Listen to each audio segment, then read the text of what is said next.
April is Autism Acceptance Month. As a father of an autistic child, how does that make you feel?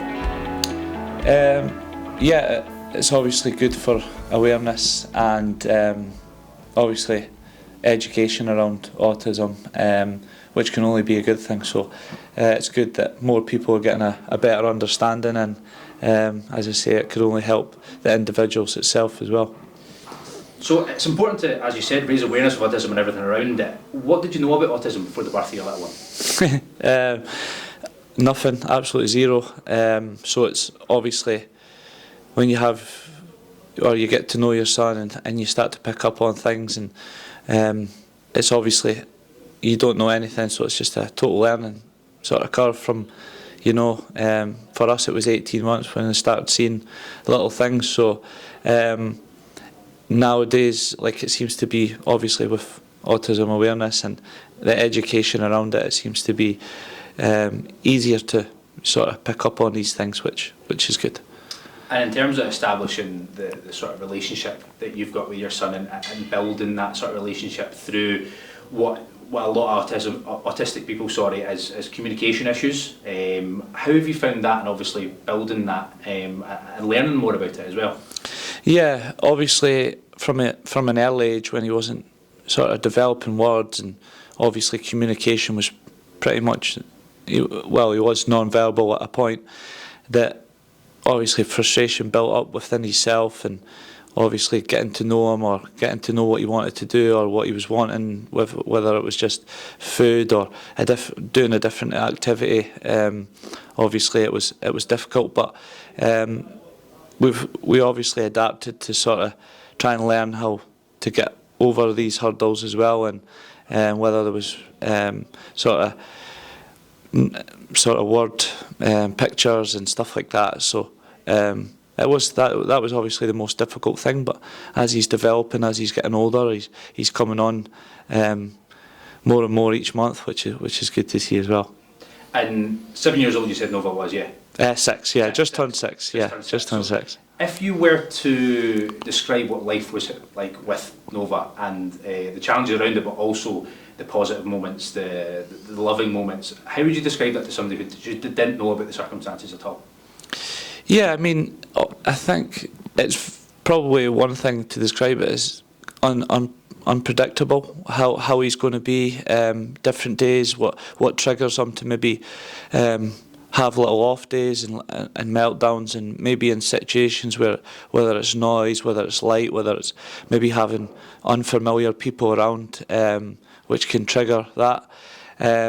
So it's just taking it at his pace and sort of fitting in around his life and trying making him as comfortable as possible. But I think on the positive thing, I mean, Nova's, if you knew Nova, you know how amazing he is.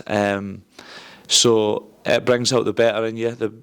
You learn to be a better father, and obviously just giving him the full focus, which it has really, within football, it's helped me, be a sort of better person. Concentrate more on our lifestyle, which helps me and sort of helps Nova, but also could help your football as well. And you mentioned there, obviously, helping football the last couple of years of your career have probably been the best. How do you think that's changed you? I think, obviously, with dealing with off-field stuff and coming into football, it could be an outlet for you if you've got some sort of different issues in your life. But also, on the flip side of that, the reason that I do it is for him and for my family, and you obviously want him to grow up and be proud of you, and so giving it obviously your best sort of go is obviously what's going to do that. So I think just living a good lifestyle, which, as I say, helps him, and then it turns out it helps you on the pitch as well. So. And if you had to make any sort of adaptations to maybe even your structuring routine, obviously structuring routine will be really important to Nova, but for your own? It's been a great help since I've moved back to Dundee, and I'm obviously local. It was quite difficult when I was at Ross County, and there was a lot of travelling, and I couldn't be there to support him, 7 days a week because I was staying away. again, Ross County were amazing with me when I was there and helped me as much as they could, so I'm always grateful for that. But being back home and able to just assist like my wife and sort of school drop-offs and pick-ups and take that burden off of just her alone and stuff like that. So no, it's been good to just know to be back and have every day with them as well. And in terms of autism as a whole, neurodiversity, we often talk about autism as autism spectrum disorder because we know that the circumstances from one individual to the next can be wildly different and they can vary every single day. You mentioned earlier about education. Do you think that there is an awareness in football specifically around neurodiversity, and do you think maybe more that could be done? I think there definitely is awareness in football, but I also think there's a lot more that we can do as clubs. Obviously, there's, as you say, there's so much different on the spectrum. It's a wide variety of things.